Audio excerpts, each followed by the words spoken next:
ஓம் சக்தி. சிறப்பு பார்வை யார் கடவுள்.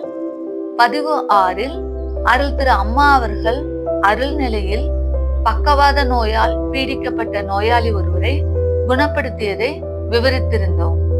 தற்பொழுது அந்நோய் குறித்து காண்போம். ஆன்கிலோசிங் ஸ்பாண்டிலிட்டிஸ் என்பது ஒரு நாள்பட்ட மற்றும் முற்போக்கான நோயாகும். இதன் தீவிரம் நபருக்கு நபர் மாறுபடும்.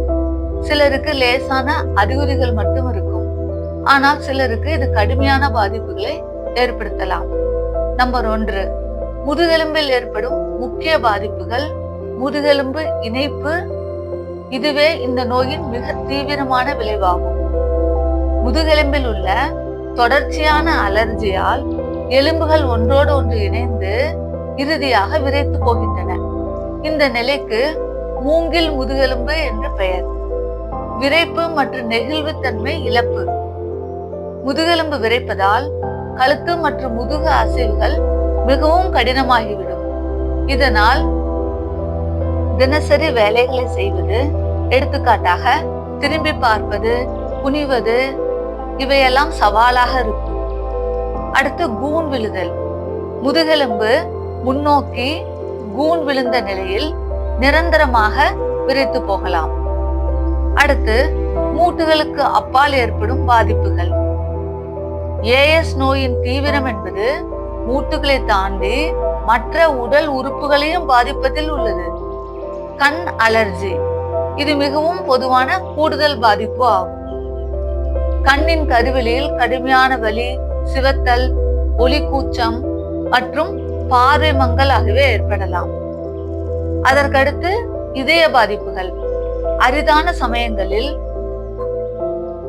பெருந்தமனி வாழ்வில் அலர்ஜி ஏற்பட்டு இருதய வாழ்வு செயலிழப்பு அல்லது இதய துடிப்பு கோளாறுகள் ஏற்படலாம். அடுத்து நுரையீரல் பாதிப்பு. மிகவும் அரிதாக மேல் நுரையீரலில் ஃபைப்ரோரோசிஸ் ஏற்படலாம். இதனால் மூச்சு திணறல் ஏற்படும். அடுத்து எலும்பு முறிவு. விரைத்த முதுகெலும்பானது சாதாரண முதுகெலும்பை விட மிகவும் உடையக்கூடியது. லேசான காயத்தால் கூட முதுகெலும்பில் முறிவுகள் ஏற்பட வாய்ப்புள்ளது. சிகிச்சை பலனளிக்கவில்லை என்றால் இந்நோய் வாழ்நாள் முழுவதும் வலி மற்றும் இயலாமையை ஏற்படுத்தலாம். நாம் தற்பொழுது கவனிப்போம்.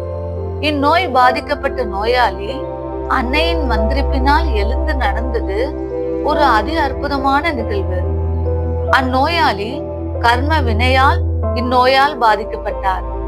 அன்னை தன் திருவடிகளால் அவ்வினையை நசுக்கினாள். இவ்வாறு அன்னையால் திருப்பப்பட்ட, நசுக்கப்பட்ட, எரிக்கப்பட்ட கர்ம வினை முடிச்சுகள் மனிதனை தீய கர்மாவிலிருந்து விடுதலை செய்தது. நம் பூர்வ ஜென்ம புண்ணிய பலன் அன்னையின் திருவடிகளை பணிந்து சேவை ஆற்றியது என்பதை இந்நிகழ்வு எனக்கு உணர்த்தியது. கவனித்து அறிந்து கொள்வதற்கு நன்றிகள். தொடர்ந்து கவனிப்போம். ஓம் சக்தி.